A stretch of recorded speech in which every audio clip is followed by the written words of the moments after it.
Until the point when a man started dying right in front of her on the 8:05, Iona's day had been just like any other. She always left the house at 7:30. It took her an average of 20 minutes to walk to the station in heels, which meant she'd usually arrive 15 minutes before her train left for Waterloo, 2 minutes later if she was wearing the Louboutins. Arriving in good time was crucial if she wanted to secure her usual seat in her usual carriage, which she did.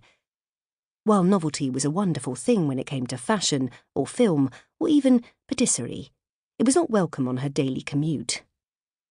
Some time ago, Iona's editor had suggested that she start working from home. It was, he'd told her, all the rage, and her job could be done just as well remotely. He tried to cajole her out of her office space with sweet talk of an extra hour in bed and more flexibility. And when that didn't work, had attempted to drive her out by making her do something awful called hot desking, which, she learned, was corporate speak for sharing. Even as a child, Iona had never liked sharing. That little incident with the Barbie doll was still seared in her memory, and no doubt her classmates as well. No, boundaries were necessary.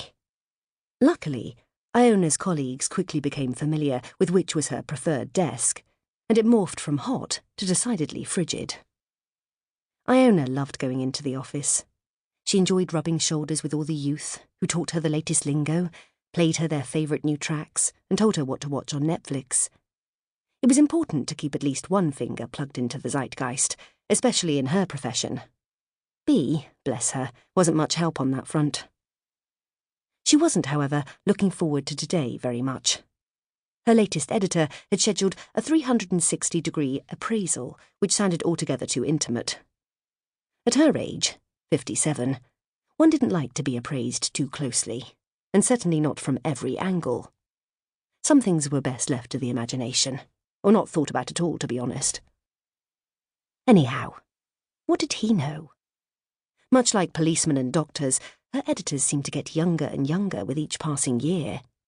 This one, believe it or not, was conceived after the World Wide Web. He'd never known a world where phones were tethered to the wall, and you had to look up facts in the Encyclopaedia Britannica. Iona thought back, somewhat wistfully, to her annual appraisals when she'd first started at the magazine, nearly 30 years ago. They didn't call them appraisals then, of course. They were called lunch, and they happened at the Savoy Grill.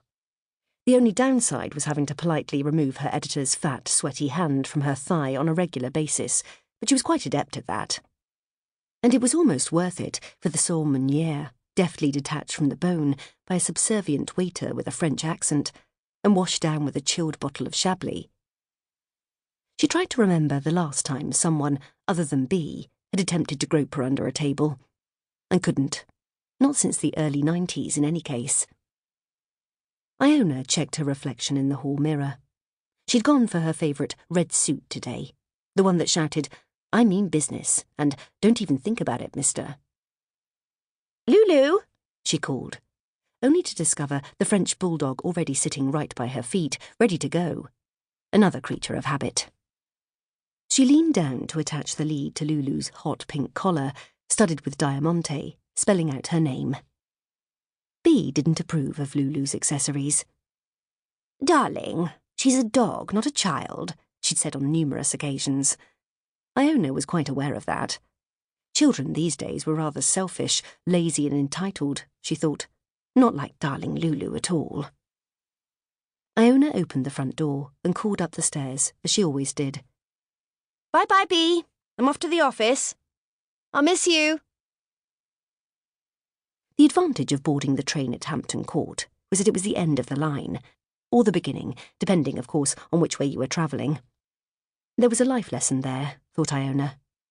In her experience, most endings turned out to be beginnings in disguise. She should make a note of that one for the column. So, the trains were always, as long as you arrived early enough, relatively empty. This meant that Iona could usually occupy her favourite seat, 7th aisle seat on the right, facing forward at a table, in her favourite carriage, number 3. Iona had always preferred odd numbers to evens. She didn't like things to be too round or convenient.